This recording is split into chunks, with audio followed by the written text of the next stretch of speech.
welcome. You are now tuning into the Seminine Podcast. I'm Michael, it's Travis, it's Eric, and it's episode 211. Today, our main event will be Dark City from 1998, a choice selected by Eric Brandstrom. Will it hold up? Will it not? That's what we do in the show. We'll find out in a little bit. CinemaNightPod@gmail.com. Send us an email. Talk about last week's episode, which I missed. But Travis, you guys were here doing your thing together for Cabin in the Woods. Yeah, our Halloween episode, me and Eric. Eric, how you doing, buddy? Good. I'm curious, didn't we ask our viewers didn't we plead with them to send us an email reaction? Yeah. Did we get any emails? I didn't check it. 2 weeks ago on the perfume. Yeah, we were like, please. Those films? Yeah. We didn't get any notes. Well, we have one email from Chad. Thanks, Chad. Hey, Chad. Nose Scenes is the title. Loved the nose talk last episode. Here's some of my favorite nose scenes. Okay, here we go. Mm-hmm. Salton Sea. Vincent D'Onofrio's Coke Nose Blowout. Oh, yeah. That's hardcore. Never seen it. Looking like a Skeletor or something in that movie. Coke Nose Blowout. Okay. It's a great description. I'm going to have to watch. Pinocchio, when he's in that cage and he tells so many lies, a bird builds a nest on his nose. Total Recall. Quaid growling as he pulls Michael Ironside's tracker out of his nostril. Great nose moment. Yeah, classic nose moment in cinema history. We missed that. Never ending story. Ooh, when Morla, the Ancient One, sneezes and blows Atreyu off the tree. Not sure if this one counts. Of course it counts. Oh, it's a nose. Sure. Yeah. Nostrils. Jack Noseworthy. Jack Noseworthy. Rudolph the Red-Nosed Reindeer, when Rudolph shines his nose through that thick peanut butter fog. Yes, and finally, Batman Returns, when Penguin bites that guy's nose. Great call. Of course. That's that's gross. Man. I am an animal. Yeah. He really takes a bite out of that beak, doesn't he? It could be worse. My nose could be gushing blood. Hope Travis's nose is doing well. Chad Gibbons. There you go. Still healing, but coming along. Thank you. Thanks for caring, Chad. That's really nice. You're sweet. You want to be like Chad? Cinema9pod@gmail.com. Send us an email. Tell us about Halloween, best candies, best movies, worst movies, anything on your mind. It's all available to you all here. So, yeah. Any other opening thoughts here, gentlemen, now that it's Friday night? Eric, are you feeling better? Yeah, how was Arizona? Oh, yeah, that was fun. I listened to Cinema 9 podcast while I was in Arizona. It was cool. Cool. I was on location. I was like Dave Horning. It was fun. And you ended up watching Cabin in the Woods? I did. I'll talk about that in my section of QVP for sure. But yeah, it was a good time. You know, it's sunny. If you like sunshine and warm weather, it's perfect. Boo. I know. I like the sun. The sun's cool, but I don't know. I'm fat and I don't like being hot. So Leanne loved it though. So that's all that matters. That's good. And sorry to get to see Dave. We really had plans to see Dave because he lives 2 hours north of Phoenix. We were going to drive up there on Sunday after the conference I was at was wrapping up. But he made a mistake. He said one of his kids was sick. And as soon as he told me that, I'm like, nope, not going up there now. Just not. We're not risking it. We're having a good time. And the weather was shit up there, too. He sent me a video of hail coming down. I'm like, wow, this is not enticing at all. Kids are sick. The weather's shitty. Come on down. I have 2 hours. He didn't sell it that hard, I must say. So we stayed in the warmer Phoenix area. We went hiking and we climbed a little mini mountain. It was good times. Good stuff. So. Right on. Damn. And nothing major happened in the world since our last podcast. Exactly. It's just another day in paradise, my friend. Very calm, normal November. Wow, dude. It's just fine. It's so beautiful. I mean, oh, boy. Canada's doing just fine over here. I'll say that. Anyways, let's dive into quarantine viewing picks. So, Travis, you've been a busy man. I was listening to the show last week, and it sounds like you're doing a lot of work for work. Yeah, it's been pretty busy, at least especially the week before that. I got some more stuff watched this past week or week and a half, wherever it was. I finished up Agatha All Along, the Marvel show, and I think it's one of my favorite of the Marvel shows. I really, really enjoyed it. It might be my top 5, top 6. It was really a little slow to start off. The first 3 or 4 episodes were like kind of I mean, they were fine, but they weren't pulling me in. But once it took off, it really took off, and ended up being really, really strong. I mean, I think it's really one of their best shows. I loved it. Okay, I want to get on that. That's a ringing endorsement from you. It was good. I did a William Castle double feature on Halloween night. Since last year, I think I was watching The Thing when kids came to the door, and I felt bad because they could like see the screen from the door when I was giving them candy. I wanted something a little more tame, so I put on 13 Ghosts, the original 13 Ghosts, which a special effects extravaganza for 1960, and had a sense of humor I wasn't expecting. So I enjoyed that. And then the next night, I followed that up, or maybe 2 nights later, I followed it up with the cinematic classic, the one of the kind, The Tingler from 1959, where famously they put certain seats that made them vibrate in the movie theater. So like it was like the age of 3D movies, and people were trying out like aromatic movies and shit. And they tried the Tingler, where like some audience members would feel like a tingling, like they were being attacked by the Tingler. And of course, that starred the great Vincent Price and was hilarious in ways it didn't really intend to be, but still good. I enjoyed the Tingler. Was he the Tingler? Did he like touch you? No, the Tingler is this creature that lives inside of all of us, is microscopic, but when we're terrified, it swells up to enormous proportions and could potentially kill us. All you gotta do to stop it, though, is scream at it. And it just like rolls over, just stops. It's like, okay, I give up. You're yelling at me. I wish that basically it responds like I do in a relationship. I checked out, man, there's this new show on Apple Plus, Billy Crystal starring like in a supernatural-esque thriller. I'm like, of course I'm gonna fucking jump on board. Billy Crystal back and doing something like dramatic. Man, I fought my way through the first 2 episodes. It was like pretty obviously it needed to be like a movie length thing, and it feels very early 2000s. Now that's just the first 2 episodes, but lots of things that were just like, oh, so this is someone else's idea of scary. Music and creepy kid. Like, okay, we need more than music and a creepy kid. We need a fucking plot here. So can't recommend it, but it could get a lot better. I only gave it those 2 episodes. I checked in on Transformers 1, which has got to be my main recommendation for the week. The second best animated robot movie of the year. It was a lot of fun. It was great.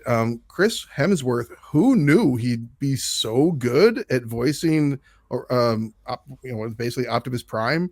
Like, where it's an origin story. So you're getting him kind of young, but as he like matures into the role, like he sounds just fucking like the guy. I had no idea. He sounds just like him. And the problem with all of the Transformer movies and even the original Transformers show is that no one gives a good goddamn about these human beings. Get them the fuck off the screen. And that's exactly what we get here. The whole thing takes place on their home planet, and it's like a buddy movie. Then then it kind of like turns. I really enjoyed Transformers 1. If you are a fan of the Transformers as a thing, because I mean it's been a long time since a good Transformers movie, if there's ever really been one. I take that back. Bumblebee's pretty good, but it's awesome. It was really good. If you like Transformers, definitely check out Transformers 1, and I'm betting top money that there's going to be more after that. Wow. And I never thought about Autobots in there. Do their vocal cords mature? Like, do they go through puberty as they grow up? Well, it's not so much like a maturing of that. It's more like a maturing of like an experience, I think. Yes. I hear good things. It's good, man. It was really good. The animation's good. The story is good. The vocal acting's good. I enjoyed it quite a bit. And I also, and it doesn't involve Michael fucking Bay. And I also enjoyed quite a bit more than our friend Eric here. I enjoyed Trap quite a bit. Oh, okay. All right. I enjoyed it from beginning to end. You mentioned on your review of it that about halfway through or so, there'd be this point that would come that would break the tension. I knew exactly what you meant. It breaks all the fucking tension. Yeah. But I felt like they built the tension back up, and I was pretty happy with the movie overall. I mean, I thought it was probably Shyamalan movie. Yeah, this is M. Night Shyamalan movie. I'd say the best thing he's done since Split. Personally, I thought it was pretty good. I thought it was pretty good. Cool. And I agree.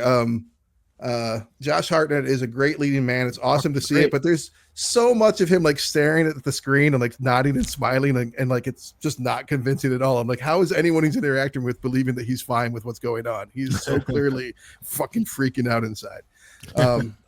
And lastly, you know, it's been a rough early November of 2024. So I threw in a couple of comfort films. I revisited Shang-Chi the night of the election because Shang-Chi and the Ten Rings is a fucking great movie.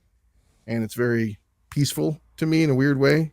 All of the, I don't know, all the fight sequences are very beautifully choreographed and that kind of thing. It's just a fun movie.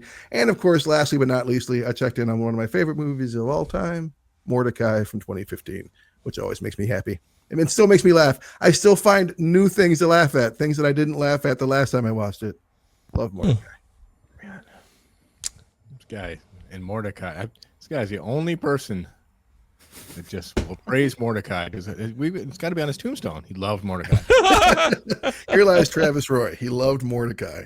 I authorized that. That's fine. All right. Lock that in. You know, my how old is this kid? Like 15-year-old nephew came to town for Halloween. All right. Oh, like, this is good. And like I'm like, well, we gotta do horror here. And he's like, yeah, I'm not scared of any horror movies. I'm like, hold on here. Like, let's take the front off and get serious, kid. Like, I know teenagers. He's like, yeah, I've never seen a movie that scared me ever in my entire life. I'm like, oh my God. Well, okay. Well, what's the situation here? And he's like, well, I just like, I know it's fake. Like all movies are fake. And if it's not real, I'm not scared. I'm like, okay, all right. Challenge accepted here. So I'm like, I hit him with the questions, like I'm trying to pinpoint like what he could be afraid of. I'm like, what scares you in the real world? He's like a desperate situation that you can't get out of. And I'm like, okay, done. So we threw in the Blair Witch Project from 1999, and he liked it. He liked it a lot. He said he wasn't scared. He said he was not scared, but he said he did like it. And that was gold for me. Like to get like a kid that's after all these found footage horror movies, like we've seen the same thing a million times. For someone to even care about it was I called it a big win. And I myself sat there and I thought to myself out loud, I'm gonna say this on the show. I'm like, I feel fear in my stomach right now, and I've seen this a million times. We covered it on the show, and I still get a knot in my stomach thinking about being in this situation, just lost, having no fucking clue what you're gonna do, and you're surrounded by pretty much like strangers. Like yes, maybe some students you go to school with, but like strangers. Like it's fucking desperate. It's fucking awesome. It was episode 30, by the way, long time ago, October 30th, 2020. Wow. Been high. Yeah. There's a great documentary Netflix. This is the Zodiac speaking. Just when you think this case is closed and they can't possibly tell you any more about this notorious killer, they pretty much closed the case. The book is closed on this. It's done. They got him. This is it. This is the guy. The case is so compelling over these fantastic 3 episodes, so much so that it was over. I'm just like, oh man, like following this story has been like one of my life's greatest pleasures. And like, I guess it's just that guy. So I was kind of let down in real life, but I'm glad we have some justice here, even though he's been dead forever. There's so you really get sold by these documentaries, don't you? Yeah. Well, they deciphered it, and they finally broke the cipher a couple years ago, right? So I mean, that kind of changed everything. Well, Arthur Lee Allen the Hut. Yeah, they broke one that kind of directly tied this prime suspect to it even further. So and then this family came forward with like this big hidden secret that's like, yeah, we know all about it, and like their story is it's this is what happened. So okay, check it out. Right. You got interest because I was really happy. But like I said, it was over. I'm just like, man, this is like one of those things I wanted to just like follow my whole like Jack the Ripper. Like I wanted those murders to go unavenged. I really wanted to continue. I mean, I wanted more murders, more letters. Yeah. I mean, the newspapers are a dying business. Get some more killings and send those envelopes to the Chronicle. Zodiac, I love Zodiac. Out there. Incredible. I'll watch it anytime. It's such a great, the story, of course, it's so fascinating. So I'm going to watch that. Good call. It's really good. Sounds interesting. Yeah. What else we got here? Fuck. God damn it. I always space out. Krippendorf's Tribe? No, I didn't crip it. I didn't get my crip on. I feel like I'm missing something here. No, I don't think I am. A lot of Joker 2 again? I've been watching a lot of these like Siskel and Ebert collections where like they take on all the films of one filmmaker. I knocked out John Carpenter. They watched all of his films. It was hilarious. Like they review Halloween and they're like both like, this is a masterpiece. And then like 3 films later, they review Starman. They both loved it. And then the very next film after Starman is Big Trouble in Little China. And they both go, this guy hasn't had a good movie since Halloween. And they just praise Starman. And they're trashing every single thing after Halloween. It was hilarious. That's a shame. Prince of Darkness? And poor Gene Siskel, dude. Like, they carted this guy out too late. They carted him out too late. Like, the whole year of 1998. Like, he looks like... You see these, like, on, like, these memes pop up, like, bad wax museums are like, how did they get away with this? Like, this is what Gene is looking like, and it's just sad. It's sad. He's got to talk about, like, Krippendorf's tribe, and he's like... He's ready to go. Maybe he wanted to work. Crip. You know, maybe it gave him purpose. This is always a challenge. Like Dick Clark stayed on the air after he had a stroke, and he's like, "Welcome back, everybody," and you couldn't understand him, man. So like broadcasting or being on TV or entertainment, there is a line. I don't know. It's up to the person if they want to do it, but we don't have to like it necessarily. Liza Minnelli at the Oscars a couple years ago. Oh! Joe Biden at that debate. I know the inauguration. Yeah, that's about it, man. I can't think about what the fuck am I missing here. That'll come to me. What about you, Michael? Well, you know, I wasn't here last week, so I got a few things to talk about here. So let's start with Cabin in the Woods. I did watch it, and Eric, you didn't like it, huh? He I ended up appreciating it. Like while I was watching, I was like, "This is fucking boring. Let's end this." But I came to appreciate. Travis played an excellent case. Yeah, he said it held up. Oh, he did say that. Okay, I didn't get to that part. Yeah, I really love the vibe and the concept of the film, but it really just it loses me there as it gets more chaotic towards the end and at the end. And I know it's happening. I get it. But I'll say it was pretty entertaining. A lot of the jokes alone were really funny. Great dialogue. And seeing, of course, as Travis mentioned, Bradley Whitford and Richard Jenkins are great, and the whole thing going on in that office world. Yeah, it's great. It's great. So it's a horror movie, I guess, but it's also the way it ends too. And like this decision to be made is such a fascinating philosophical debate to have, because if you're going to die, either way, should I be selfish? Should I be like, well, they're going to die too if I die, but if I die, they'll live. And maybe I'm bitter about that. Maybe I don't want that to happen. Or fuck these people. It's somebody else's turn, as they said. So that was great, man. I like this movie a lot. It definitely holds up for me. As soon as you said, I guess it's horror. Like that's always the giveaway. It's so horror. It's like playing with. It's definitely horror. But you know what? Yeah, it's a horror movie that has a really unique premise. I knew you'd like that, or I thought you'd appreciate the premise. I knew you'd like Jenkins and Whitford together, and I knew you'd like that. This is a horror movie without any dream sequences and without any dumb jump scares. You're right. You're absolutely there's a few times they try to push it, but yeah, but not like Descent where the bats are flying out of the wall kind of jump scares. It's like actually something scary happening as opposed to something just designed to. They close the fridge and someone's standing there. Not that kind of bullshit. I will give you that. Or like that stupid jump scare in Prince of Darkness. Yeah, you're right. It's an excellent film. Well done. Joss Whedon, he's canceled, right? I can't keep my updates. I don't have all my cancellation files. But I don't like him again. I forget. He might have done some things that are not cool. Harassment on set wasn't cool. Yeah, like a monster on set is what my brain's saying. Like hard to deal with. End of story. Fuck you. You're out of here. This guy, he was mean.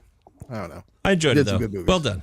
Fine film. A lot of fun. I'm going to watch it again so I can check in on all those monsters. I couldn't even catch them all. There's so much in there. There's probably some sweet Easter eggs in there I could probably find. Yeah. Okay. Oh, I finally got to see Deadpool and Wolverine. Oh, what'd you think? I watched like 4 times. It's great. It's just so great, so man. Fun. It's so good. It's everything you want. It is. It doesn't try to pretend to be anything it isn't. Like all the Deadpool movies, it never does that. It is what it is to us. We know what to expect from him and from the fourth wall shit and everything else you want from the Deadpool character. And see Wolverine in that suit after all this time and even seeing him get down on all fours, fucking awesome. And there's just so much shit in there. I had to watch it a couple times because there's more to go back and look at. And I loved it. I loved it so much. Yeah, I love it too. It's awesome. I don't know why people wouldn't like it. Apparently, though, he says he's never going to make another Deadpool movie, but we've heard that from Hugh Jackman about playing Wolverine. So we'll see about that. I didn't know he said that, but I'm skeptical. He's fresh off it being done. It's a ton of effort on his part, right? He's like, my kids and wife would kill me if I did no Deadpool movie. One of those bits. So give him like some 3 or 4 years every time he really gets one going. Like it's a big undertaking for him.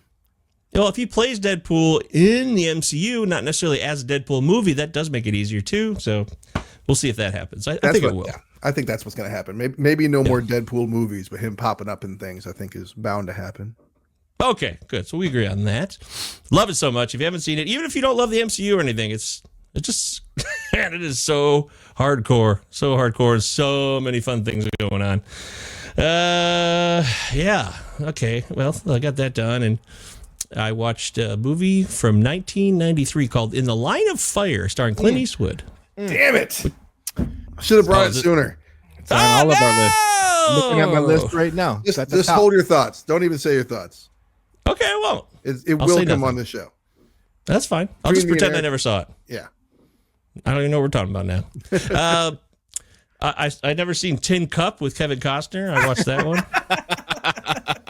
Ron Shelton, right? Woo. Yeah, I love Ron Shelton, but man, that movie's way too long. That movie's 2 hours and 15 minutes. It's about golf. Tin Cup. You're Renee. Good. Double feature.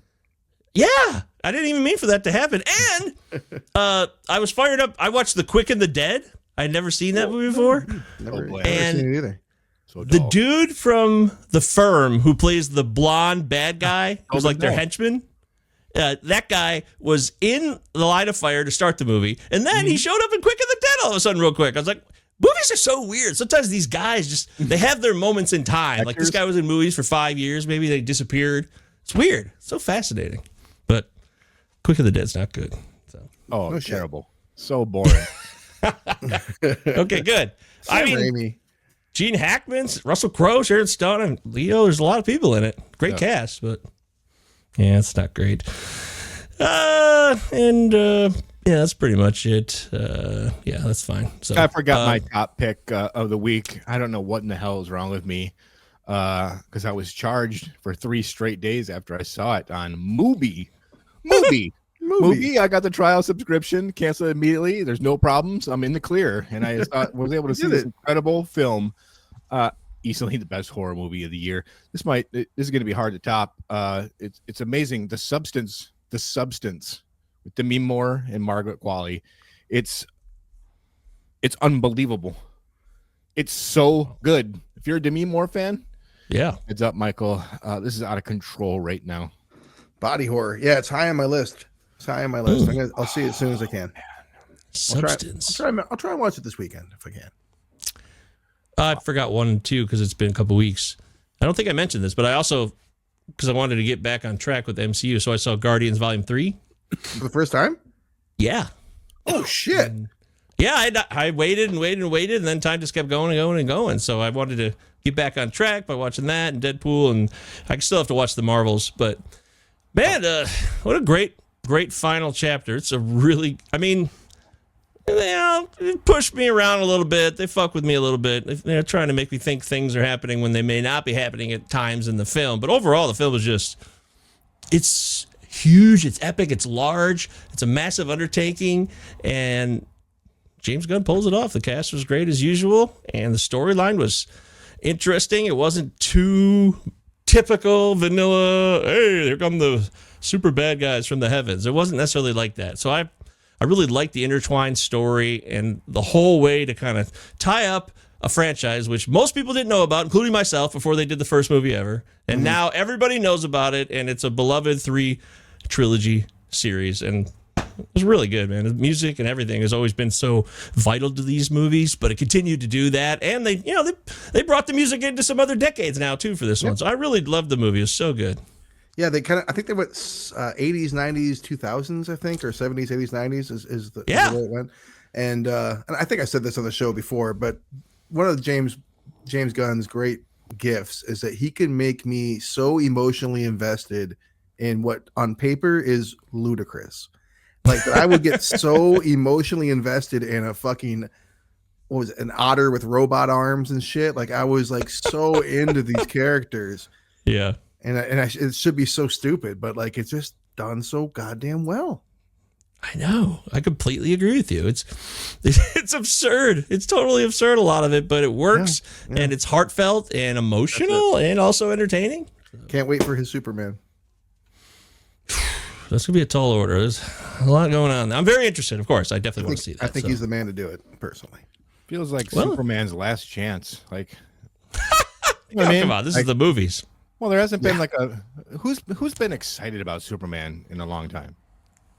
Well, not recently. All obviously. Zack Snyder's fans, I guess.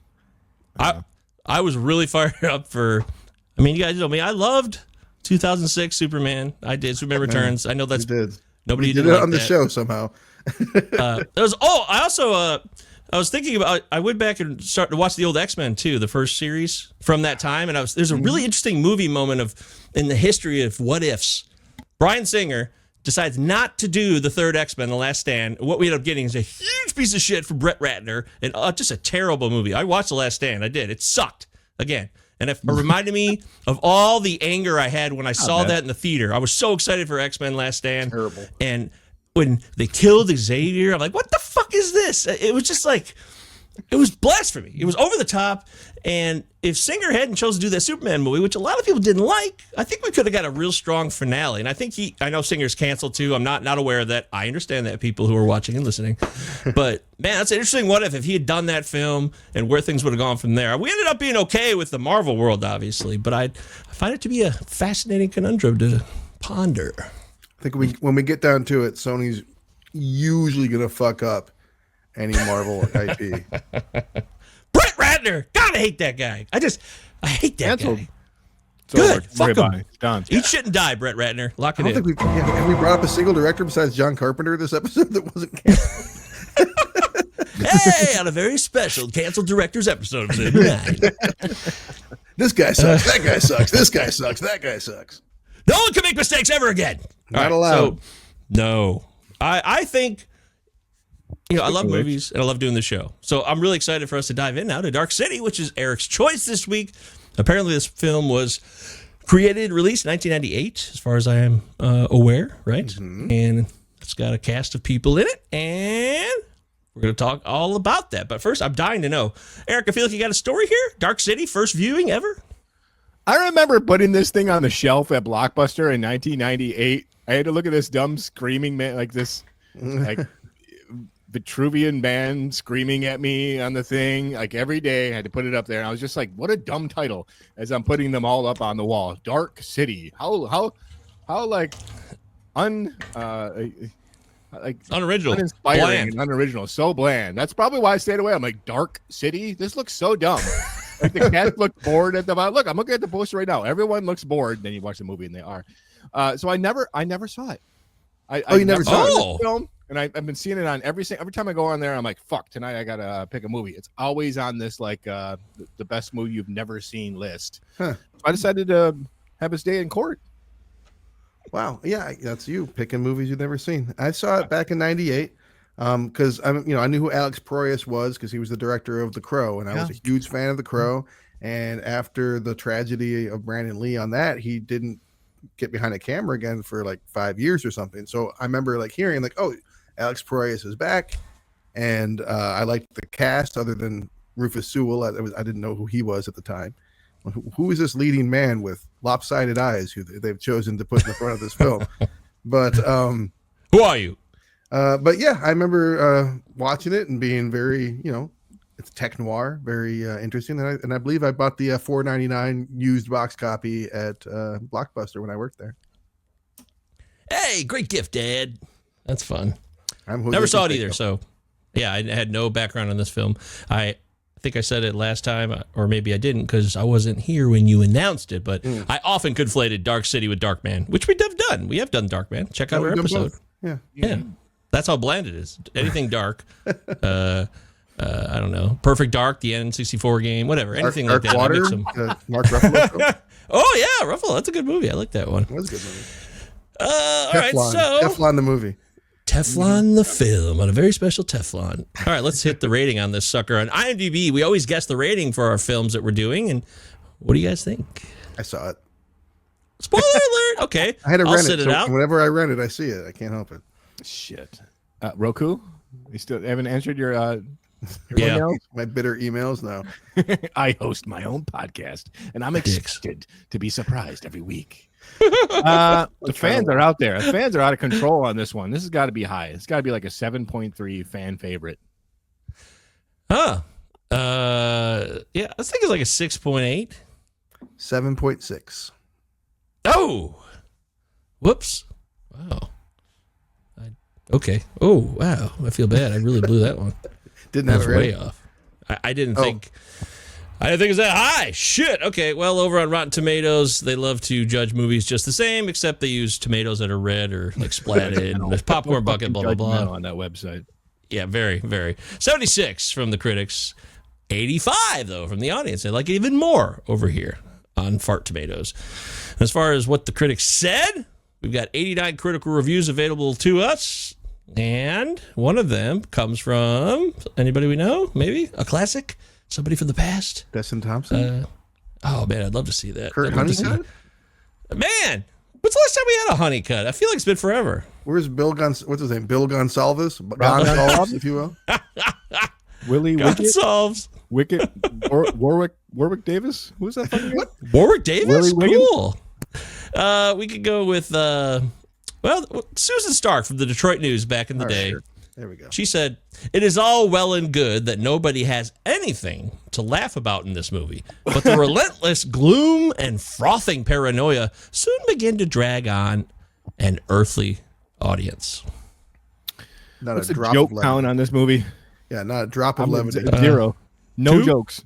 I don't think there's a single moment that's like intended to be funny. Right? There might be a William Hurt like smartass line, but Yeah, that's what I was thinking. If there is, it's him. yeah, Bumstead, right? Eric, I know you love that. Bumstead. His name. That's the funniest part of the movie. What they went with. I'm well-respected detective Bumstead. Roger Ebert checked in on this, of course, back in the day. I wonder what Cisco was Eves. looking like when they did this review. It was 98. Getting late. Poor bastard. Dark City by Alex Proyas is a great visionary achievement. A film so original and exciting, it stirred my imagination like Metropolis and 2001: A Space Odyssey. Wow. Gene's thumb fell off. Was it up or down? Anyone know? Oh, Definitely that's gives big Metropolis vibes. That's a good catch. it is. Yeah, So that's that fine. Ebert recorded a DVD commentary for this movie. He's such a super fan. Really? Oh yeah, I read that. Wow. He did it like with this and Citizen Kane. That's it. Holy shit. Isn't that weird or interesting? That's wild. It is wild. Look, we got Destin Thompson. Unfortunately, I would like to see what he had to say on the matter. Todd McCarthy from Variety said, Yeah. Dark City trades in such weighty themes as memory, thought control, human will, and the altering of reality, but is engaging mostly in the degree to which it creates and sustains a visually startling alternate universe. Okay. So it deals in themes, but it also looks so fascinating, and it's an alternate reality. There you go. So Is that theme the color green? Green the movie. hey, what was this as green as the shit movie, the Scientology movie? What? All the green. Battlefield Earth. Yeah, a lot of green in that movie too. I think this is more green even than that movie. Okay, that says something for There's sure. a lot of green here. All Not right, at the box office. big box office. It crushed it. No, it's a huge dud. Yeah. Oh, okay. Yeah. But Although, clearly the Wachowski saw it. There it is. There it is. I know I wrote that you down. You want to do that, but better? Sure. Yeah. Can we keep that the pen. color green? Oh yeah. Wow, that really fits. That really does. I also wrote down, why does he have to be called Murdoch? I feel like it's a lazy name. I don't know why. I don't know why that bothered me, but it did. Oh, it is a lazy name. I don't know. Bumstead. Murdoch, Bumstead. Also, I did not.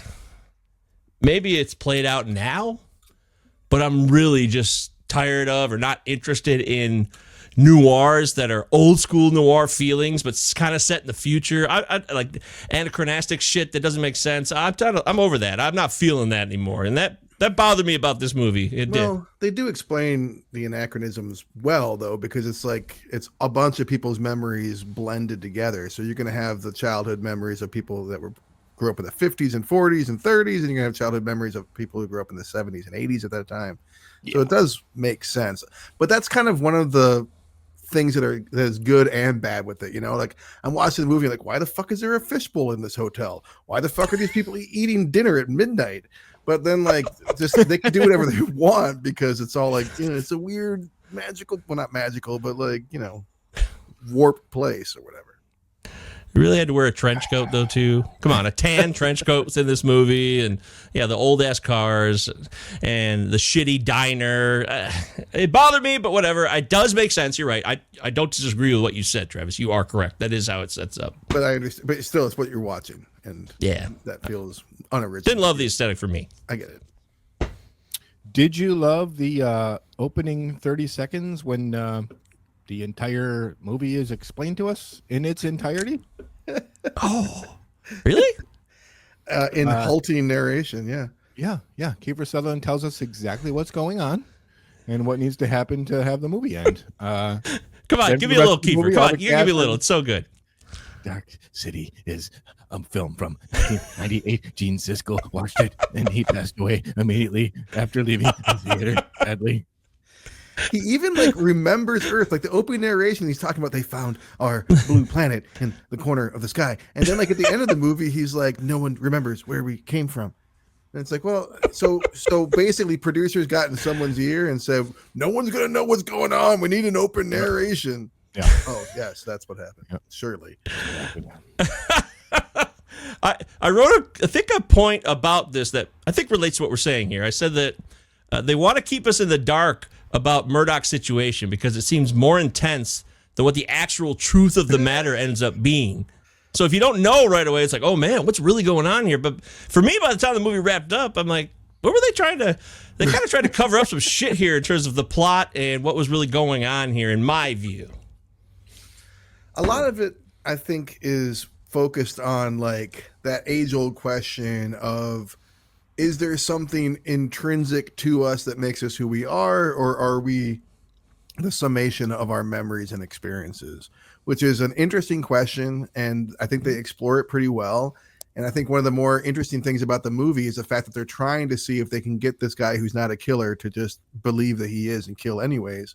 And rather than just accepting that he's not a killer because he won't kill anyone, they just chase him down, I guess, because he can tune or whatever. But still, like, I like that moment where he's like, I don't know who I am, but I know that I'm not a killer.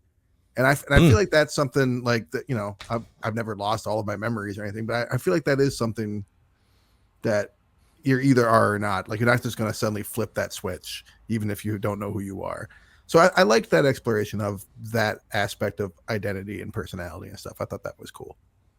Let's take a trip to Shell Beach. Everything will be fine. Yep. Cool wall. Shell Beach. Yeah, man. Oh, Take the express. Jesus. I mean, Mike, I'm feeling you. Like, by the time the movie's over, I'm like, okay, I guess I know what's happening. Well, I guess I know what happened. Like, yeah, that's the thing. Like the 30-minute mark in The Matrix, Morpheus sits down with Neo and he's like, here's what the fuck is going on. Then like everybody can get on board and have fun. Here, characters like sleepwalk, literally, they're bored, and then like at the end they're like, "Is what's up?" And then I'm like, "Well, okay." I don't need spoon fed either. If people know me, listen and watch the show, I don't need shit spoon fed to me. But Travis's point, which I agree with everything you said there, Travis. You're right. It's a fascinating concept to observe and talk about. That's why this show is great for that. But what's happening on the screen visually and physically as well, I guess maybe distracts from that. And I wasn't able to dive into that part of the story as much about this. Man, wow, are we really just the sum of our experiences? You know, nature versus nurture, all the shit that we talk about to try to figure out what really drives us and motivates us, what percentage of each side is responsible for behaviors that we do and so forth. But it didn't it didn't capture me enough because of other things about this movie. I guess I found less appealing. Well, I think that's totally understandable because they don't really spend a ton of time with this shit. It's the basic setup for what's going on, and they explore it some, but a lot of it is like you're being kind of dazzled with very dark imagery, very dark green imagery, a lot of sets, a lot of CGI that was probably pretty captivating at the time, but doesn't look super interesting now. It all looks kind of like the cover of Steely Dan's The Royal Scam. Looks like a TV episode of Doctor Who, which is a good show. But the effects no, you're right. It looks, I mean, like, yeah, but it's 1998, so like you try and be forgiving, you know, but yeah, this movie doesn't always know where it wants to go. It wants to be cerebral, but it wants to be a mystery, but it also wants to be kind of romance, sort of. Yeah, a detective story. Like Connolly's wasted this movie, don't you think? Totally. Oh my god. Yeah. It goes nowhere. Like she doesn't know what's going on. We don't know what's going on. Then she like leaves. Who cares? And the director's cut like tries to like figure the case out until that one character is like, there is no case. The case doesn't matter. It's like, okay, then why did I sit there for a half hour trying to invest myself in it? I don't know. In the director's cut, you get to hear her sing, which would have been cool. Whoever's voice that was did not match her. I don't know if the voice was bad or it was Travis. Something weird happened. Say it again. Awful. It was an internet weirdo thing. Oh. No, I think you heard me. You heard me just fine, didn't you? Eric? No, you spoke, but I didn't hear you. Oh, Eric responded to me. So I was just saying that that she in the director's cut, it's actually Connolly's voice. But while we're on the issue of voices and like dub-ins and that kind of thing, how about that moment when we are introduced to the prostitute played by Melissa George at the automat, who like takes him upstairs, like, yep, there's a killer in the loose, but it's certainly not you.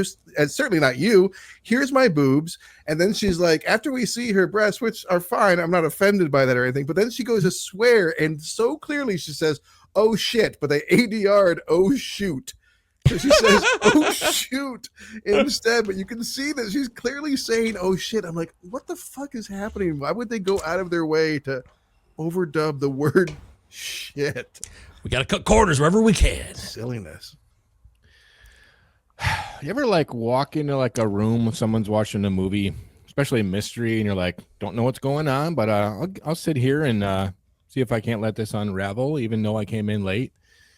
Like that happens with this, but like it like doesn't it doesn't unwrap. Like you still have that feeling, the feeling that you had when you sat down to give it a chance, even though you came in 20 minutes late. You still have that feeling for almost like the whole movie, at least for me. And the characters just aren't they weren't interesting enough to like keep me guessing or anything. Like everyone just seemed like Jennifer Connelly is like standing around like she's waiting to like get direction from Alice Proyas like the entire time. Like mumbling. Stuff he says doesn't make any sense, and even like a fun like, oh, I can't wait for the repeat watch kind of way. It's just like nonsense sentences to have characters speak so we can get to what the actual plot is. I don't know, man. Also, Kiefer Sutherland's character wears a t-shirt while he's in a pool. And he's not fat. He's not like an obese, ugly man. So it's just a strange moment to me. Rufus Sewell scowls. He frowns at things. What about this guy, man? Rufus Sewell, I'm thinking like, hey, a leading man in this movie. I don't know if he didn't do a bad job. It's not like, oh man, Rufus Sewell was god awful, but Murdoch's boring. Maybe it's just the character. Yeah, just they have him in the situation, which is fascinating. But the character himself, whether it's his own body language or his expressions or what he's on the move trying to do from moment to moment, which Eric, you said, sometimes if I look down at my phone for 2 minutes, I'd be like, oh, fuck, what happened? Where are we now? That did happen. Well, you got to pay attention, and there's nothing wrong with that, I think, in a film to expect its audience to like not look at their phones. But I do think that there is I think that Sewell is a big problem for the movie myself. I think he's not good casting for a leading man. I liked him in The Father. I think that the man can act. Mm-hmm. But for this, I think he is he was an untested leading man too. I think I don't know why this choice, but and maybe he wanted someone new and fresh feeling, I guess. But I never felt like he really shone in. Well, it's a dark city, but he doesn't really shine in this movie. No. But there are moments that it's hard to tell if it's him or if it's the script necessarily. The big climax at the end when he's like fighting Ian Richardson and like all the other Mr. Book. Yeah, like literally he's like they're like hunched over and just kind of glaring at each other. Like Staring contest, the movie. Yeah, like moving forward and like staring at each other. Then they're like floating up in the air, but it's all CGI. It's just a guy standing, glowering. Yeah, there's a lot of that. There's a lot of that, and like it's hard to make that look interesting, no matter how much CGI warbly stuff you have coming out there for it. Yeah, you're right. He finds out he has this special power, dude. Give me at least give me a fucking badass training montage. As soon as he discovers he has this power, I'm locking myself up. Let's get to the training montage so I can figure out what these powers are. No, he's just like, oh, I did that. Okay, what do you mean? Well, it is a montage, isn't it? Yeah. The memory montage of Kiefer Sutherland's character training him throughout his entire life. I think that learn this now. I want save this for later. I want physical training where he's like breaking shit and like fighting with his mind and stuff. I don't care about you want like 45-minute commitment. That would have been so out of place at that point in the future. It's the climax of the movie and they break away for a training montage. Do it before the climax. Do it as soon as he does that power. Be like, all right, what's this? I'll tell you what that is. Come in here, let's train. And why can he do it? Does that explain? Does it matter that he's the guy who can actually tune? How did he adopt these powers? Pure luck? He's an evolutionary leap forward because everyone knows that evolution happens while you're still alive. It's not like it's something, a mutation that you're born with. Yeah. No shit, right? Yeah, and he's kind of like the rat that turned left instead of right, which is kind of interesting that we have basically a movie about like a science experiment, but humans are the rats. Yeah, there's something interesting there, especially when it comes to a statement about like how we treat animals, and that's basically what we're plucking them out of their environment, putting them into somewhere they have no clue where they are or what came before, and especially like very like sub-level type of species that have basically no memory. We're testing them day by day in these weird circumstances, and I guess that's what they're saying here. I never even made that connection, but I think it's a good one. It's interesting. It's also that these beings, when the one guy inhabits something they never want to do, is that guy takes on the memories of Murdoch, the bad guy. Ooh, that guy, Mr. Hand. Oh, Mr. Hand. Thank you so much. I know they all have Mr. Bookcase, Mr. Smith. Hand. Wait, different movie. Mr. Smith. Also, you said the Truman. You said the Matrix. I thought of the Truman Show when I saw this movie too. It was the same year. That's my note. I have Truman Show meets Matrix. That's exact. Wow, that must be true then, because I said, is this Matrix or the Truman Show? Question mark. That's what I wrote down. We can't be the first. Wow. Yeah. These bad guys, all right? The aliens, the strangers. What's going on here? I'm seeing some inconsistencies. Like they literally get pissed because he drives away. You can fly. You can do anything. You're the assholes that like lost your own science experiment. It's like losing your one test subject in a very minimally controlled exercise and be like, all right, kill him. Fuck, we're done. I thought that Mr. Hand is kind of an interesting villain because, he once he gets injected with the memories and he becomes the version of Murdoch that Murdoch was supposed to be. So he's even more villainous now. And he feels like all these weird connections that he's not supposed to feel. I found him somewhat interesting, but like then this moment comes where Murdoch like gets him and he like holds him down and he's like, what's going on? And then it's like this 5-minute information dump where Mr. Hand is just like, well, we do this, we use your bodies as vessels, and by the way, he's just like telling him all this shit. I'm like, he didn't even ask questions at this point. You're just volunteering this shit, Mr. Hand. You are not good at this. Who wept when William Hurt sadly went out into space for all eternity? I mean, what a sad moment. Yeah. We barely touched on Hurt. He's kind of, like when he dies, it's like, what is he in this movie for again? To pick up Rufus Sewell at one point, because he's like chasing Rufus Sewell. Him a ride. And he thinks Rufus Sewell, he thinks Sewell's like the killer. Murdoch's the killer. Then he sees him, he's like, get in. Gets it. Like, what do you mean get in? The case doesn't matter. The accordion doesn't matter. Nothing except it's shoelace business.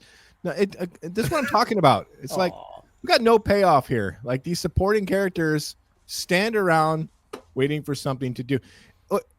What's the death toll on every single night when they tune? These buildings are fucking collapsing on top of each other. This is a populated metropolis. Everyone will be fucking dying all the time. Shouldn't these people be drowning in their soup? The people that go face first in their soup is just face. I'm like, what are they breathing through their ears? What the fuck is going on here? No, they became millionaires, so it's all good. Oh, okay. Yeah, got it. Move on. But no, that I think that occurred to me too. I'm like, there'd be so many car crashes and people getting crushed by buildings, and it'd be chaos. They need to move the buildings around. They're just changing memories and minds with the people. Why do they have to fuck with the? It's not explained to me. It doesn't. I didn't get it. I didn't. I'm an idiot, I guess. But a first time viewer, I'm like, I don't know what's happening. I think you make a great point, Eric. I mean, there really is not a lot of need. I mean, originally, sure. But why every night do we need like a new building here, a new bridge here? What the fuck does that change? They're not going to remember anyways. Right. What the fuck? So what's the purpose of the characters? What the motivation of this to do what? Their overall goal is try to understand the human soul, right? So that they can adopt it for their own race to save themselves? They're communists. I mean, they have a hive mind. So so they're trying to discover the soul. They have a hive mind.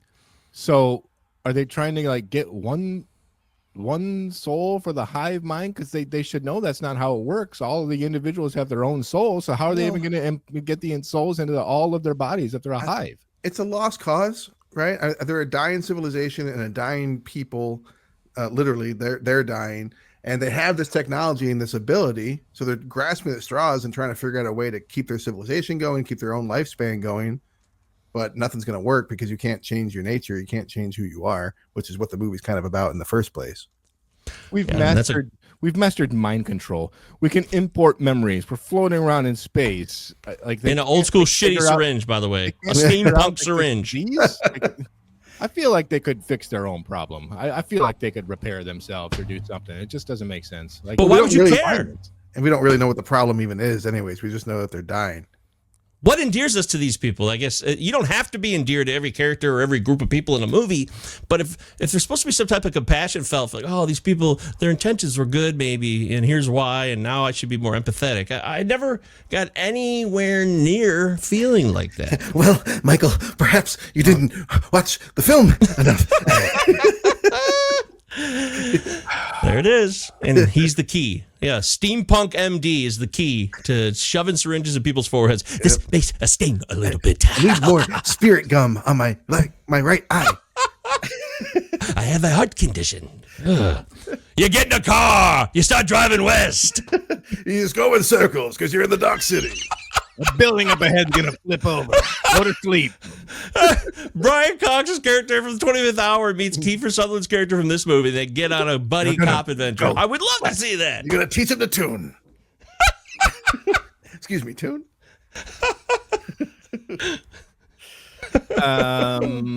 Oh, shit, that's funny. I hate to be this guy, but all men, the hive? Yep.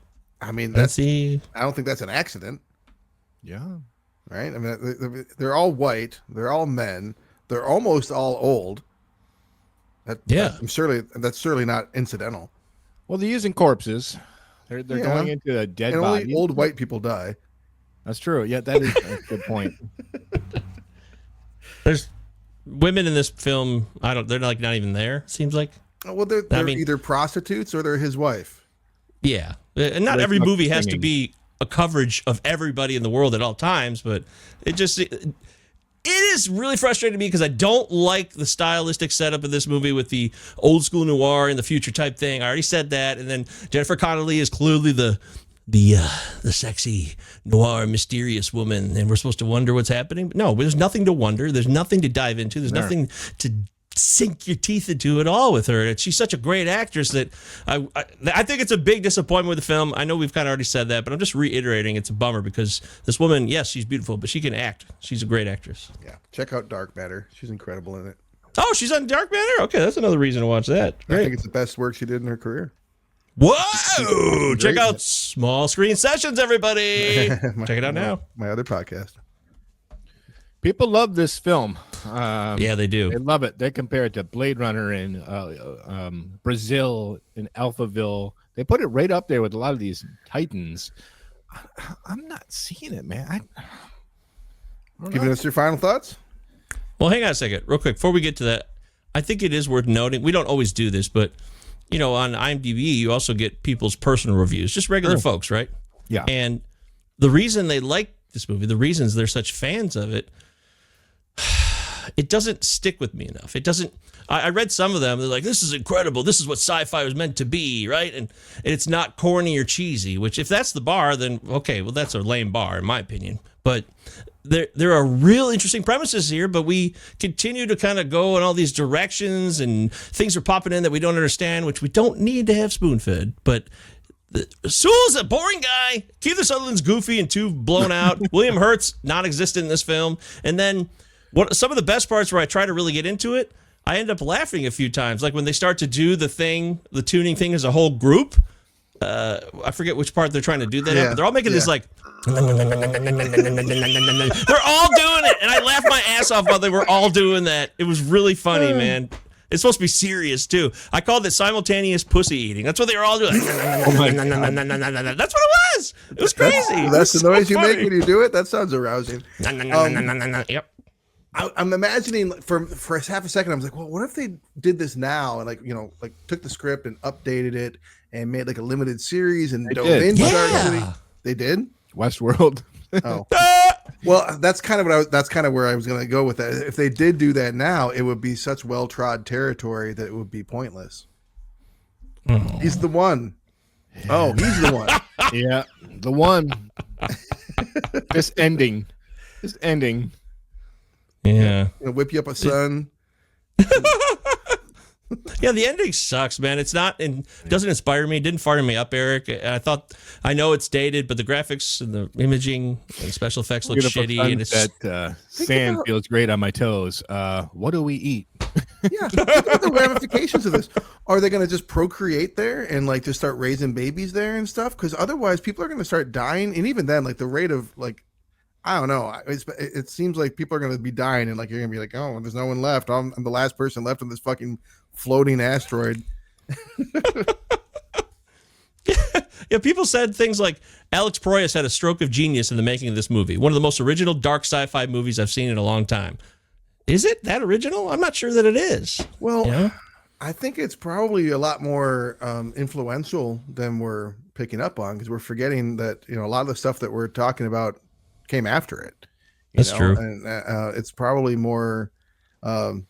It felt fresher at the time, as I recall, and I'm sure that a lot of people's memories of it are still based on how they felt when they first saw it. And I thought that like I said earlier, that comparison to Metropolis is great. Comparisons to Brazil are good. Blade Runner, I think a lot of that stuff is all appropriate, but this is still, it's got a very unique look to it. It does. That's the thing, man. I feel like I've Green. if I just turn this on and like turn the volume all the way down and just put on like fucking like Bauhaus or something, I'd be like, man, that movie looks fucking awesome. This is amazing over here. Hear him talk, not so much. Oh, that's Yeah, the story. Oh shit! Really? Other yeah. people said things like it's an unconventional sci-fi film. Is it really that unconventional? I'm not thinking that. I don't. I know it's interesting and it has premises where you can discuss and kind of have philosophical debates about, but I don't know that it's that unconventional. Yeah, aliens colonizing people, and Yeah. somebody's got it. The one again. I don't get it, man. Oh. Anyways, I'll stop. I'm done now. Well, you see, the whole thing takes place at night. So, Oh, okay. That is unique. okay, we clearly have feelings about this movie. Let's dig into them. I brought it to the table, man, because it's everywhere. It's everywhere. I went to find Jessica Liebert's original review, and there's like 1,000 reviews and retrospectives on this movie from like every fucking YouTube channel. People love this movie. I watched a couple of them, and I'm like, and they're like, it looks amazing, like the rain on the pavement, and like how black the blacks are, and the strangers float around. They look so cool with their dark hats on. I'm like, yeah, but story's not doing it for me, man. Everyone walks around bored. Everyone's fucking walking around looking bored, wondering what to do. Kiefer Sutherland is miscast. He's trying to do like this Peter Lorre deal, Oh, you but think? he's just like this is like sexy Kiefer Sutherland, man. I know what you're capable of, and you're out of your element here. You're not pulling this off. Probably should have took him aside and been like, this is not working. Get the hell out of here, dude. And Rufus Sewell is like watching paint dry. This is not a good leading man. The story can't entice me. I've seen this done better in all the previously mentioned films that this movie borrows from. I don't get it. Makes me feel nothing. I was bored. I could not wait for it to end. I hated it. Doesn't hold up for me. Me or you? Me? Sure. Okay, I'll go. Hey, by the way, as far as the Kiefer thing, Eric, you're right. They should have cast some nerdy type, someone much more nerdy, like a skinny science nerd or a fat science nerd. I don't care. How about William Hurt in that role? William, I could see him being more grounded, and yeah, okay, I wouldn't mind that. Not opposed to it.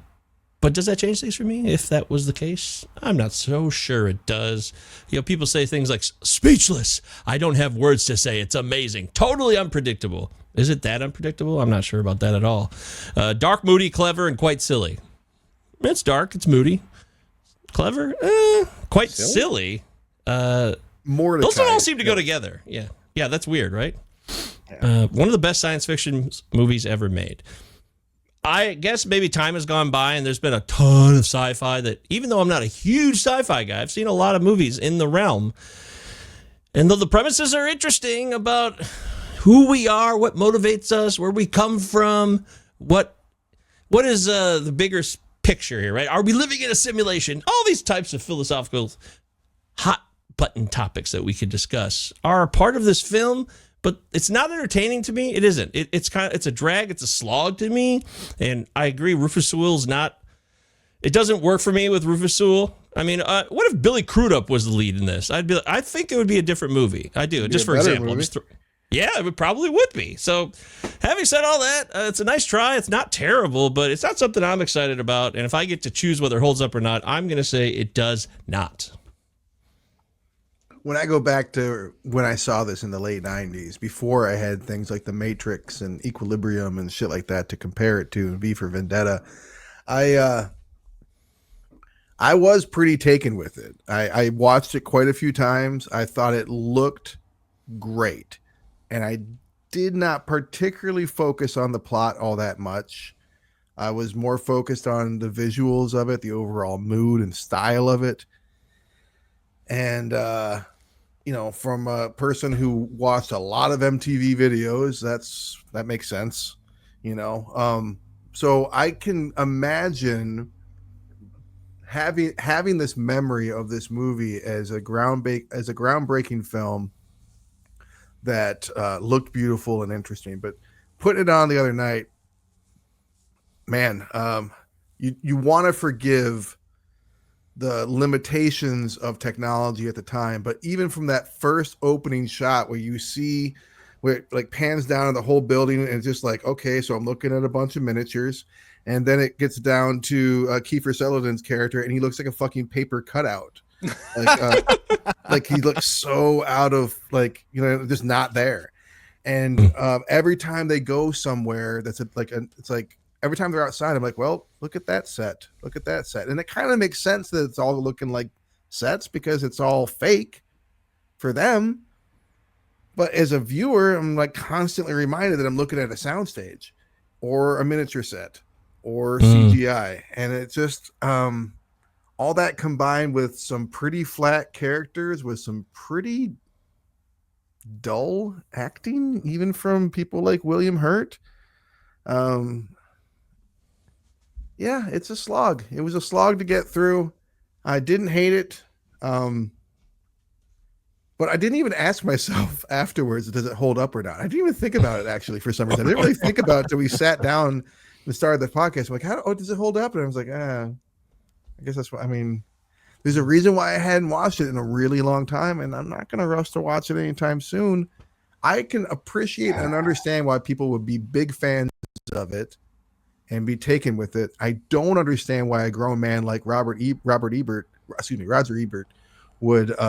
would be quite so blown away by it. Someone who studied film and knew film. I mean, like, again, there is a lot of good stuff happening here, but to pretend like it is wholly unique is, I mean, you got blinders on. Gonna have to say, as I thought when you announced it the other day, that I was like, oh yeah, fucking Dark City. It's been a while to get in there, and almost as soon as it started, I was like, oh yeah, doesn't hold up immediately. Oh, that's why I love this show. You never know where you're gonna go, what you're gonna get. A lot of fun. Wow. Like a box of chocolates. That's a movie. Very cool. Okay, well, hopefully you're not personally offended, Eric. And since you had never seen it before, I don't believe you are. So. Why not? There it is. cinemanightpod@gmail.com. Send us an email. Do you love Dark City? Did we totally miss something here? Was there just an aspect of this movie we just didn't even talk about? Please tell us. Email the show, cinemanightpod@gmail.com. Please. We'd love to hear from you. So I got to pick the movie now, correct? Correct. Yeah. Man, I suddenly feel like, man, there's a lot of doozies I'd love to pick here. And I looked at about 4 different films I'd like to choose from. And I think I'm going to go to a movie that I had seen, I owned, I watched it a lot. I believe it's from 2006 off the top of my head. And it's got a great cast, an amazing cast. And it's got a legendary director, I would argue, certainly very well accomplished director. And it stars Keanu Reeves. Oh my God. Robert Downey Jr. Do you love Rotoscope? Oh, Get ready. all We're right. doing a Scanner Darkly. Cool. Okay. All right. Yeah. Staying in the futuristic dramas. Yeah. Cool. You're oh shit, we are. I totally didn't mean for that to happen. It pairs well with it in a weird way. It popped in my head, and I haven't seen it in probably 15 years for sure. Yeah. So Good call.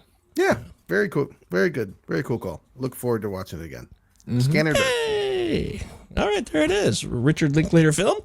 We'll talk more about A Scanner Darkly next week, and that'll do it for this episode. Thanks for being a part of the show. Subscribe to our YouTube if you like. The video versions are over there. Of course, you can listen to us anywhere you find podcasts. 5-star review. Pretty please. It helps the show grow. Give us a holiday gift if you haven't rated the show before with 5 stars. And I think that's it, guys. For Travis, Eric, I'm Mike, and we'll see you later. R.I.P. Tony Todd. Oh, shit. Yeah. Poor Mr. Quick.